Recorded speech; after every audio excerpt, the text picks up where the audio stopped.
It's interesting how a fire draws people together. Like tonight, it was just my family. I have a fire pit that I built out back. It's not bad. Needs some work. I think I've mentioned it. But we decided to do spores tonight. Yeah, we're gonna cook some spores up and release them into the atmosphere and destroy the world. No, that's tomorrow night. Tonight we did s'mores. We're going down the alphabet. We're getting to spores. And it was really neat. And but it got me to thinking that every time I've been around a group of people and there's a fire there, like, people just love it around the fire. I don't know, not a lot of people, not everyone, but I mean, most people I know do. My friend Corey, however, does not like the smell of, like, fire on him when he goes inside. That blows my mind. I love that smell, man. That's such a great smell. I love having a fire pit and being able to just burn wood from your own yard in it and, like, just hang out. I wish it was easier to get people to, like, hang out and find times in our lives to do things like that, because it's so much fun, and, like, you grow so much closer to people too, I think, especially, like, people you may not know as well as some of your best friends or something like that, but if they're there, you just start talking around the fire. Like, a fire is like this natural, like, drug or something that just awakens something in people, this primitive and primal thing. Because, I mean, if you think about it, let's go back. I mean, let's go back to the first man who walked on feet that created fire. Like, probably whole tribes and, you know, crowded around this fire, completely amazed at the beginning, and then realizing what they could do with it and, like, cook on it and, like, you know, clear forests out with it, or just stay warm through the winter with it. Like, so fire was, like, a very central, like, discovery, I think. Like, it was one of those things that just, like, helped form how man socializes, I guess, in a way. Like, it's the original social network, actually, if you really think about it, fire, because it drew people to it. They crowded around it, and when they burnt their hands on it for the first time, I can't imagine, like maybe that's where the ideas of gods came up, like the wrath of the fire beast has touched me or something. I don't know that history. I'm not a historian or an archaeologist, or I'd like to be, and I play one on TV, but I want to talk a little bit more about this, actually, later on, because I'm really intrigued by the whole social camaraderie that was formed originally, and I'd like to talk about the evolution of fire. However, I also want to talk about, I'm not going to say nothing crappy today. By the way, that Laura Ingraham thing that she said was, you're Hispanic. You're probably illegal. And I was thinking, holy shit, this is just a quote that she heard from somebody at a school. And I was like, did she really just say that? And, like, all of a sudden it went in that direction, and then she takes the corner and she gets back on track. But I don't know, man. I'm calling you out. I'm saying you're a racist. Or you got a little bit of racism in you. Maybe like a tenth racism, because no one's going to confess to being, well, any sane person isn't going to confess to being a racist. I wouldn't. No. I want to talk about David Sedaris. I really don't like his writing, like, or at least I don't get his writing. I started reading Me Talk Pretty one day, and I got pretty far into it, 100 pages or so. And I have a hard time reading sarcasm, and I think there's a lot of sarcasm in his work. So when things come up that God damn dog, patience, Goose Fraba. I think he's probably a great writer, but I just cannot read his work. I'll try again. I want to try a few of his other books, but everybody always says that's the good, you know, the one to start off on, at least. So he was on NPR today, and he started talking about a few things, and it made me laugh. Like, every time he's on the radio, and it's not his voice because he's got a lisp and stuff, but, like, the subject matter is always hilarious because it's usually very true. Like, today, for example, he was talking about, like, when we find ourselves in situations that, oh my god, I'm going to stab those dogs in the throat. No. I want to murder them. I want them no longer alive. You son of a bitch! You little... This is the ninja. This is the one that... Oh, there's her arm. There's her arm. Oh, I know I do that. Sorry. There's a kitty outside. He's cute. Oh, lovely. Can you just take these God-forsaken animals away forever? That was interesting. Damn it. My phone. I'm See, this is why I'm trying to be a more patient person. I had a Droid Razor X, and then I didn't because it didn't work anymore. It's because I get so frustrated with technology sometimes. Like, I'm good with technology, but when it doesn't work, especially like new technology, like I can't unplug something or plug it back in. Like I can reboot this. That's about it. It drives me crazy. Like with a PC, I can open it up. I can take components out. I can try new components, and eventually we'll figure it out. Hang on a second. Let me just read this real quick.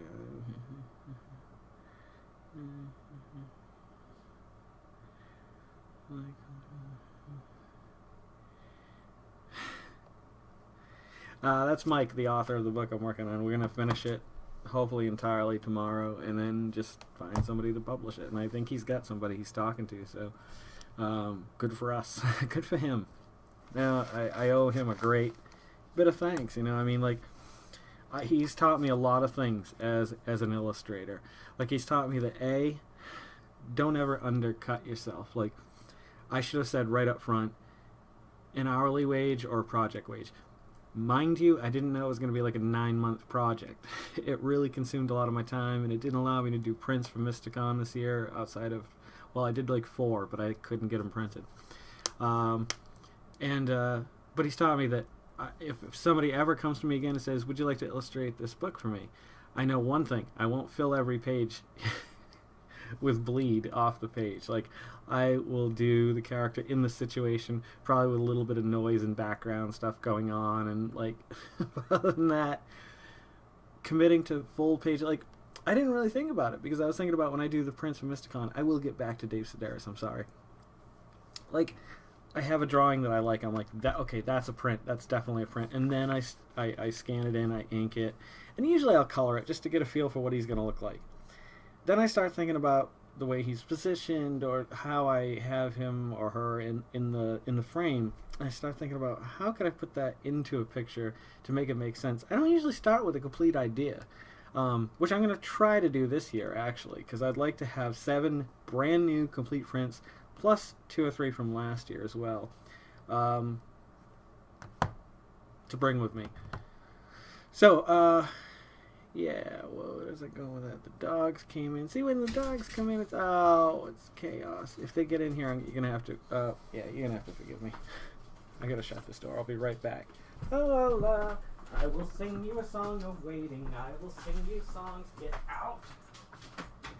I will sing you songs. You fucking door.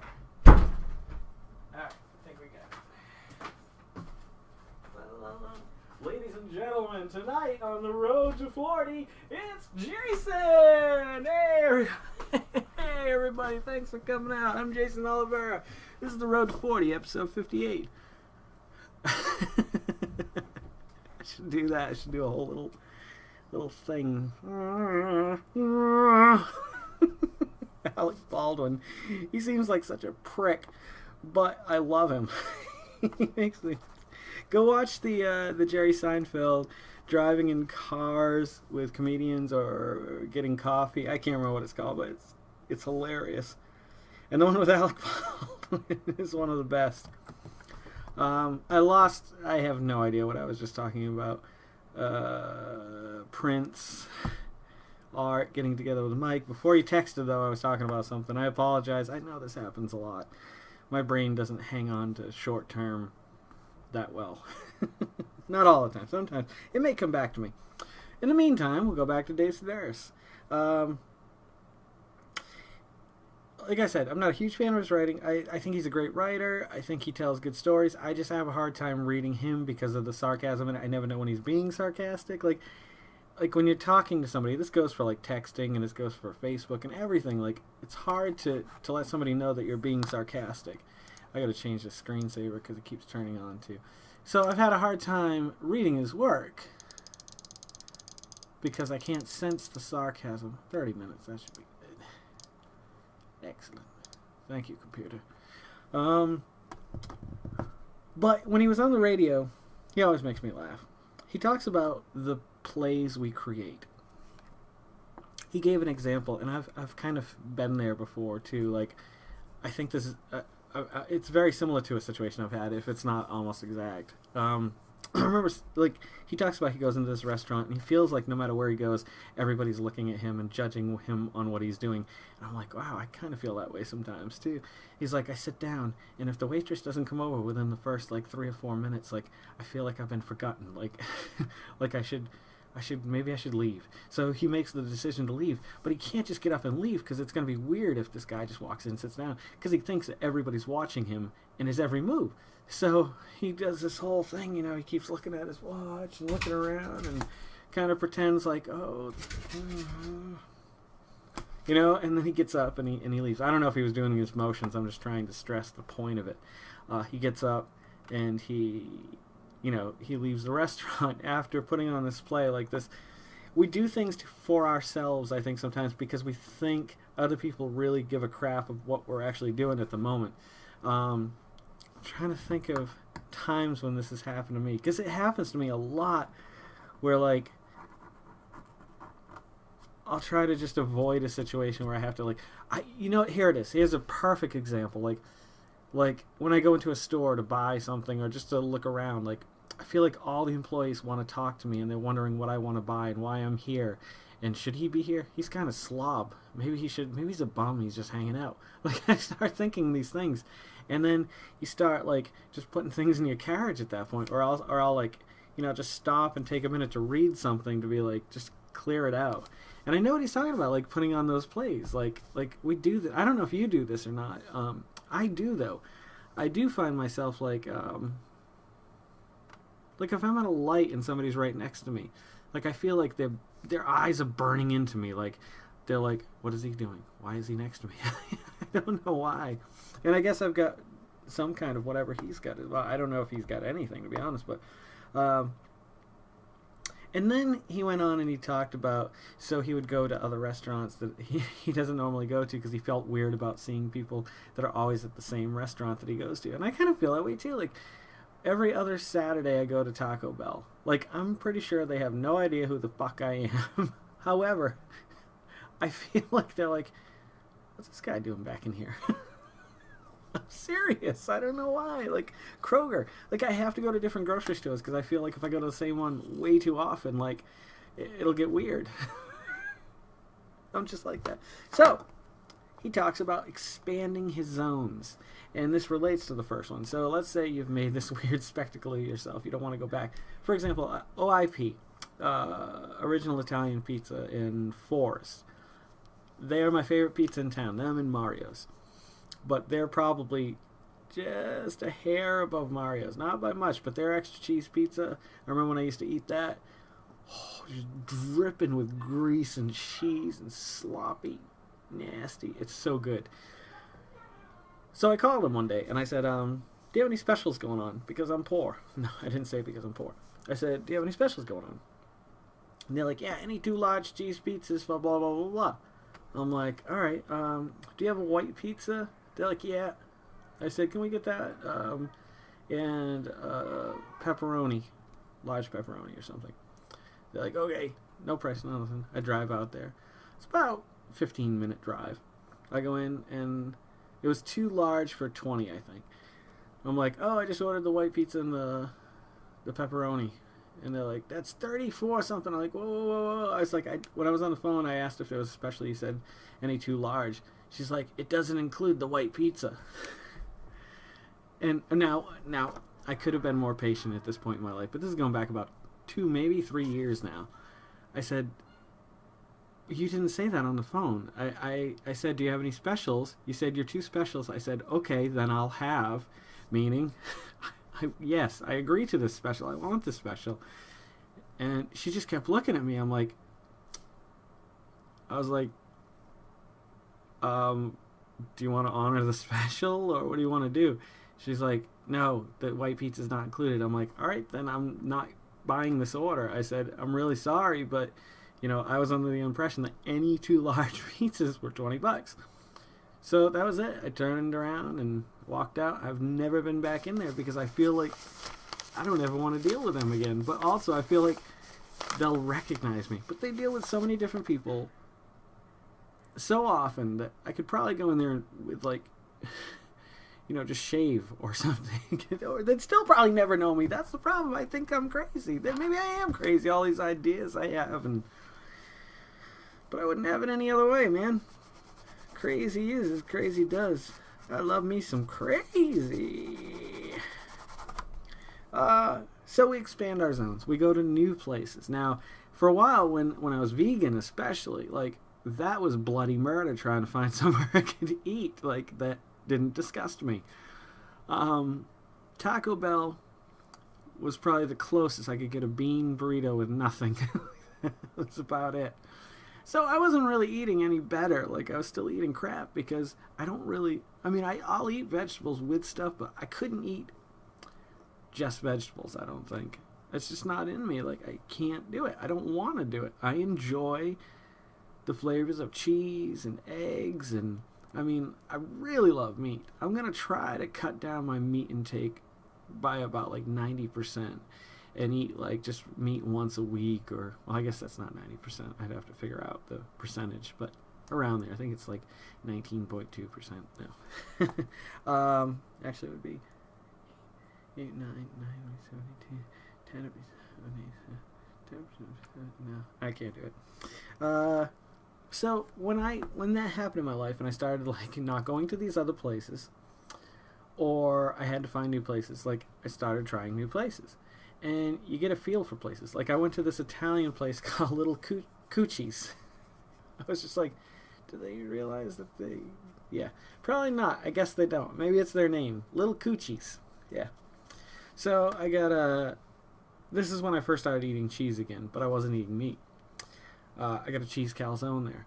But immediately I'm opening up the menu and there's scripture on it, and I look over on the wall and there's all kinds of religious things, and I'm like, oh no.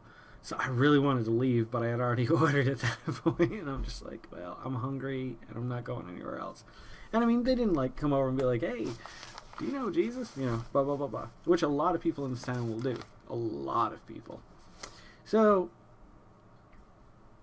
that's how we expand our zones. I think we get uncomfortable maybe going somewhere, so we branch out another 2 or 3 miles. Maybe more if, you have the ability or whatever. But, I'll get really sick of one thing, or I'll feel weird about going to a place, and I expand my zone, and I go to a new place. And until I find another place I feel comfortable. There's a lot of places in town I love as a store, but I don't feel comfortable going in. The Collector's Store, Collector's Lair. She's under indictment for accepting stolen merchandise. Did I say that right? Under indictment? I think that's right. That's the right term. And she's still working there, and I know that she speaks perfect English, but her husband has gone on record saying she didn't know she was buying stolen merchandise. I've talked to her a lot, and this is a Christian woman, a loving Christian woman who won't read Stephen King because it's evil. That's right. I'm calling you out, man. I won't say her name on here. You could easily do the research. Collector's Lair. They happened to burn down about a year ago while the owner was in the building. He got out. Think about that for a while. Nonetheless, that store was it was a little bit more comfortable going in because it was bigger. You could get lost in the store. It wasn't a big store. It's a small, little mini mall. I'm sorry this is going so long. Mini mall, strip store. But it was a fucking nightmare. There was boxes and open stuff everywhere. You literally had to walk over stuff to get to the end of an aisle.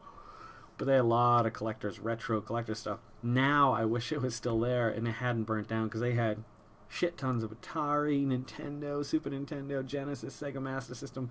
I would have bought a lot of that stuff because it was pretty cheap. And they reopened a store on Ford Ave. It's a lot smaller. It's about a quarter of the size. But I really like it, but I just don't feel comfortable going in there now. Like, I never felt super comfortable going in there. I always felt like they were trying to, like, upsell everything and push things on you. But they were only the only collector's store in town, and they used to have 2 locations, and then they closed one, and then one burnt down, and now they reopened. But so there's a lot of places like that in town, smaller stores. There's another retro video game store that opened about 6 months ago, and I haven't gone in there yet because I'm worried. I'm worried that it's going to be a really small store, and they're going to want to talk to me. I don't really like talking to strangers until I, get to know them on a fringe type basis, you know what I mean? Like on the outskirts or something.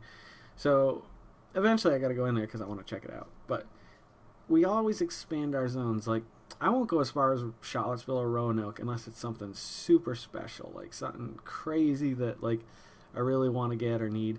I might go there soon to look at new backgrounds. I added about 15 inches to the top of this so that I could push it back. Well, I pushed it back, which is fine. I could straighten out the camera a little bit. Unfortunately, like, right here is where this ends. And then it goes into my curtain where there's a window right here on like a wall that goes this way. But I also screwed myself with the light now because I can't put it in the middle like I had it before. I have to put it off to the side. But I don't think it's too bad. Anywho, let's call it. Dead on arrival, 21 minutes and 36 seconds. Thank you guys for always coming back and watching these and watching my crazy life and helping me make people smile and passing the word along and sharing this. If you haven't subscribed and you like it, please do so. Maybe I'll put a subscription thing. I'll probably forget, though, unless I write it down. That was probably about 2150 something. Share it on Facebook or MySpace or the Twitter, tweet it out there, Instagram it, whatever, if you want to. If not, no big deal, honestly. Anywho, as I say all the time, don't forget to make somebody smile tomorrow. I know a lot of you are. I've heard the stories firsthand. Well, not firsthand, secondhand. Firsthand from you. Well, it doesn't matter. Anyway, have a great night. Let's make this world spin a little bit happier together. And here's to a few more tomorrows, my friends. Thanks for always coming back. Have a good night.